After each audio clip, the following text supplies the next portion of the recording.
Hello guys, এখন আমরা কি করছি দেখবে? প্রথমে উর্মিকে দেখো। এই যে উর্মি, বলো মাছগুলো ভেজে রাখো, আমি একটা একটা করে ভেজে দিই। তুমি কি করবে? ঝুড়িতে দেবে? আমার করা হয়ে গেলে আচ্ছা, তুমি হোমওয়ার্কটা সুন্দর করে করো। তাই দেবে না? আমার পড়তে খুব ভালো লাগে। ও দেখো, ও মাকে সাহায্য করবে, ওর মাছগুলো ভরতে নাকি খুব ভালো লাগে। ও হচ্ছে স্কুল থেকে এসেছে, খাওয়া দাওয়া করেছে, একটু ফোন দেখলো।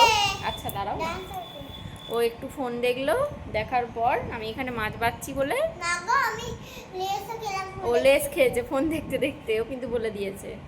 এবার ও হচ্ছে এখানে হোমওয়ার্ক করছে বসে বসে, আর আমি কি করছি দেখো, তারাও দেখাচ্ছি। এই এই হচ্ছে চিংড়ি মাছ, এগুলো বেছে এখানে রেখেছি। এইগুলো খেতে ভালো লাগে কিন্তু বাছতে ভালো লাগে না, অনেক সময় লাগে। ও উর্মির খেতে ভালো লাগে, ওই জন্য উর্মির বাবা এনেছে। কি ভুল করেছো? কি লিখেছো দেখি?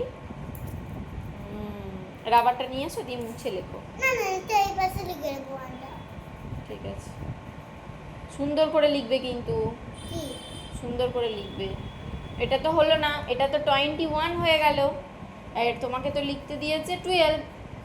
যাও পেন রাবারটা নিয়ে এসো, দিয়ে মোছো। কোথায়? জানো, শোনো না, তুমি জানো একটা দাদার, একটা আন্টি তোমার হাতের লেখা খুব ভালো পছন্দ হয়েছে। একটা আন্টি, আচ্ছা দেখাবো। আজকে স্কুলে আমার সঙ্গে দেখা হলো তো, দিয়ে আন্টিটা বলছিল যে উর্মি তো খুব সুন্দর হাতের লেখাটা, সি লিখছিলে না তুমি সেদিনে, আমি সেটা ভিডিও করেছিলাম, সেই জন্য বলেছে। তাহলে তো তোমাকে হাতের লেখাগুলো আরও সুন্দর করতে হবে, করবে তো? যাও রাবারটা নিয়ে এসে মুছে সুন্দর লেখো। চলো আমরা কাজ সেরে নিই, ও পড়া করে নিই। না, এগুলো করি না। আচ্ছা করো, টাটা।